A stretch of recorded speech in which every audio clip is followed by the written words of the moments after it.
यकीनन आप सब शुरू से लेकर अब तक आने वाली तमाम डीसी और मार्वल की सुपर हीरो मूवीज को देख चुके होंगे।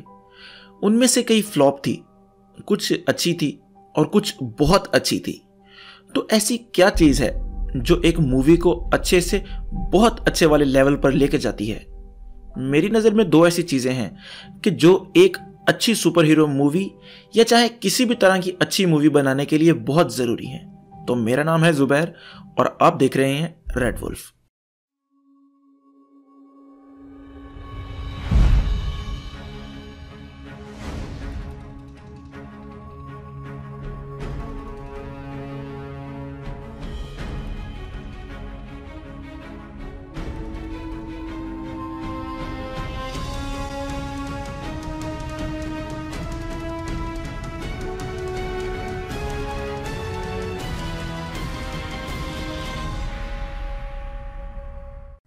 सबसे पहली चीज जो एक अच्छी मूवी या मैं कहूं अच्छी सुपर हीरो मूवी बनाने के लिए जरूरी है वो है कैरेक्टर डेवलपमेंट। आपने यकीनन ये वर्ड पहले भी कहीं ना कहीं किसी ना किसी के मुंह से जरूर सुना होगा, मगर इसका मतलब क्या है?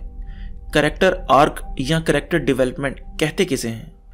मैं आपको एक दो आसान एग्जाम्पल से कैरेक्टर डेवलपमेंट समझाने की कोशिश करता हूं।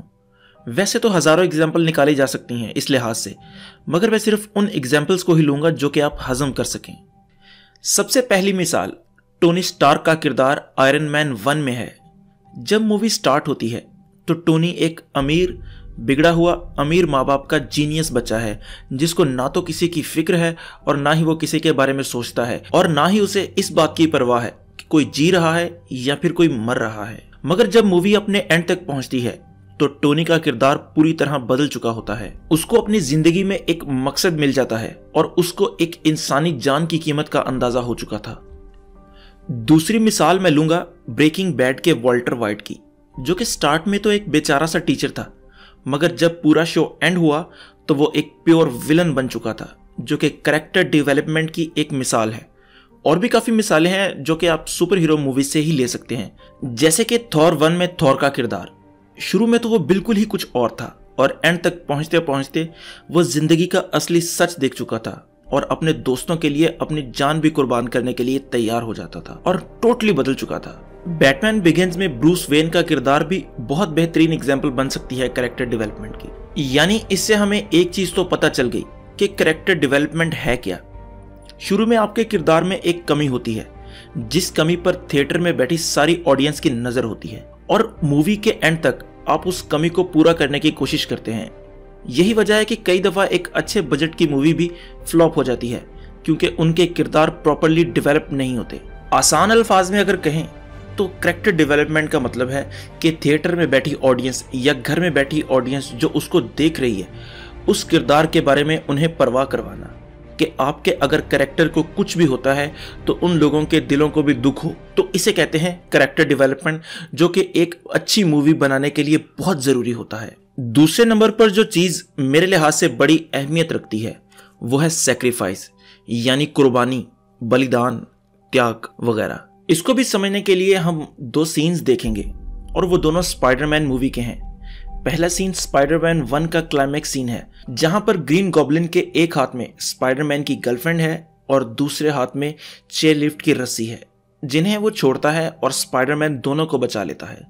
और दूसरा सीन है स्पाइडरमैन 2 का ट्रेन सीन, जहां पर पीटर एक ट्रेन को दरिया में गिरने से बचाता है और बाद में बेहोश हो जाता है। अब अगर आप इन दोनों सीन्स को गौर से देखें तो पहले सीन में जब गॉब्लिन के एक हाथ में एमजे और दूसरे हाथ में कुछ लोग हैं, तो ऑडियंस को ये यकीन दिलाया जा रहा है कि अब यहां पर स्पाइडरमैन को दोनों में से किसी ना किसी एक की कुर्बानी जरूर देनी पड़ेगी।